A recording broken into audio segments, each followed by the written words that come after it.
नमस्कार प्रिय मित्रों, मैं ज्योतिषकार कमल आप सबका हार्दिक अभिनंदन करता हूं आपके अपने इस प्यारे YouTube चैनल अलौकिक साधनाओं में। और दोस्तों, आज मैं आपको एक ऐसी साधना देता हूं जो है तो कर्ण पिशाचनी की, लेकिन खतरनाक नहीं है। बहुत ही सौम्य, बहुत ही अच्छी साधना है, गजब की साधना है, तामसिक प्रवृत्ति की है, लेकिन इससे कोई साइड इफेक्ट नहीं है।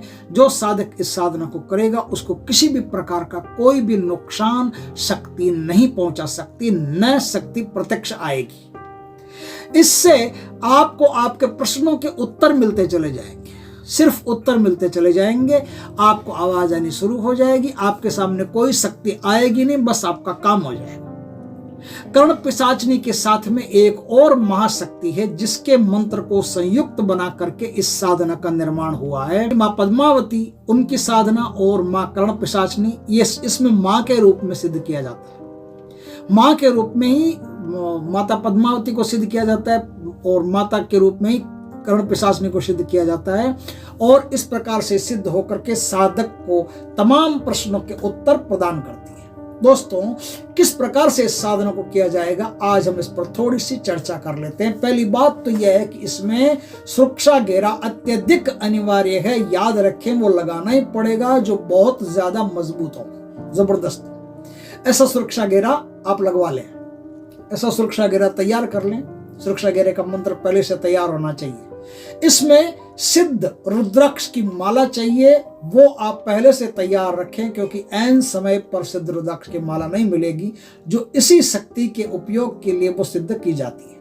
आप उस माला को पहले तैयार करके अपने पास रखें। अब आगे इस साधना को कैसे किया जाएगा। दोस्तों, यह साधना किसी भी शनिवार के दिन से की जा सकती है। शमशान में की जाएगी, बिल्कुल नग्न बैठ करके, चिता के पास बैठ करके इस साधना को आपको करना पड़ेगा। साधना में कोई प्रकार का तामसिक भोग नहीं है शराब के अलावा, और न कोई साधना ज्यादा उग्र है, न कोई साधना खराब है, बढ़िया साधना है।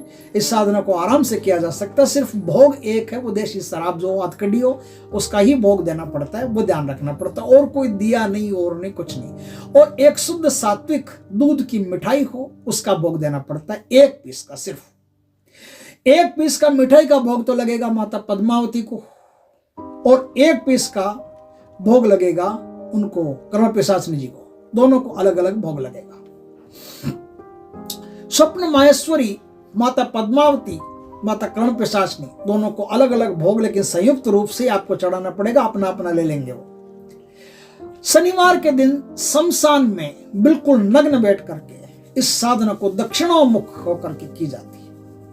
साधना में सिद्ध रुद्राक्ष की माला होती है और उससे 3 माला का जाप किया जाता है। साधना मात्र 3 दिन की है। 3 दिन आपको यह साधना करनी होती है। 3 दिन 3 माला शनिवार के दिन से इस साधना को आप करेंगे। चौथे दिन से आपके कान में आवाज आना शुरू हो जाएगी। चौथे दिन से आपको पता चलना शुरू हो जाएगा कि क्या है। कोई भी सवाल आप पूछोगे तो उसका उत्तर या तो आपको स्वप्न में प्राप्त हो जाएगा, या आपको जागृत अवस्था में, यदि ऊर्जा तेज रही तो जागृत अवस्था में ही प्राप्त हो जाएगा। इस प्रकार से कर्ण पिशाचनी की जो साधना है, इसमें मंत्र बहुत लंबा है। ध्यान रखना, 3 माला में आपको कम से कम 3 घंटा लग सकता है आराम से। तो उतनी देर बैठ करके आपको इस साधना को करना पड़ता है। देखिए मंत्र क्या है। मंत्र है, ओम मां कर्ण पिशाचनी महादेवी रति प्रिय स्वप्न माहेश्वरी पद्मावती, स्वप्न माहेश्वरी पद्मावती, त्रिलोक्य वार्ता कथ्य कथ्य में स्वाहा। उत्कीलन, उत्कीलन बोलना आगे, उत्कीलन पुरो मंत्र ईश्वरो वाचा, मेरे गुरु का शब्द साचा, ओम नमो आदेश गुरु का, ओम नमो आदेश गुरु का। इस प्रकार से मंत्र है। इस मंत्र का जाप करके आपको त्रिलोक्य वार्ता, यानी कि कोई भी दुनिया में कहीं की भी खबर हो, अमेरिका की हो, जर्मनी की हो, जापान की हो, आपका दोस्त कहाँ बैठा है, दुश्मन कहाँ बैठा है, कौन आपके साथ क्या चालबाजी कर रहा है, कौन आपके पास आएगा, इसमें भविष्य भी होता है। इसमें भविष्य भी बताया जाता है। माँ जो कर्ण पिशाचनी के साथ माँ पद्मावती, स्वप्न माहेश्वरी जब हम कहते हैं ना, तो भविष्य का ज्ञान भी इसमें मिलता है। तो जुआ, सट्टा, शेयर बाजार, लॉटरी, कोई भी कल के बारे में कुछ पूछना हो, सारी बातों का ज्ञान अपने को चलता है इसमें। तो आप आराम से इस साधना को करके अपना और जगत का कल्याण कर सकते हैं। और इस साधना के द्वारा आप एक सिद्ध बाबाजी बन सकते हैं, सिद्ध तपस्वी बन सकते हैं, पर्चा फाड़ सकते हैं, कुछ भी कर सकते हैं। तो ये एक प्रायोगिक साधना, ये साधना पहले किसी ने की है। एक उत्तर प्रदेश के डॉक्टर साहब, उनके पास ये साधना थी, तो उन्होंने साधना की और कई मरीजों का इलाज भी इस साधना के द्वारा वो करते थे। उनके पास कई साधनाएं थी, मेरे पास डॉक्टर साहब की साधना घूम घाम के आई है। तो डॉक्टर साहब इसके द्वारा कई लोगों का इलाज भी करते थे। आप भी चाहो तो इस साधना को करके अपना और जगत का कल्याण कर सकते हो। दोस्तों, वीडियो अच्छा लगे तो लाइक करना, कमेंट करना, शेयर करना। पहली बार हमारे चैनल पर आए, चैनल को सब्सक्राइब करना, पास में जो बेल आइकॉन का बटन हो दबा देना, ताकि हमारे ज्ञानवर्धक जानकारीपूर्ण वीडियो सबसे पहले आपके पास आ सके। जय श्री कृष्ण दोस्तों।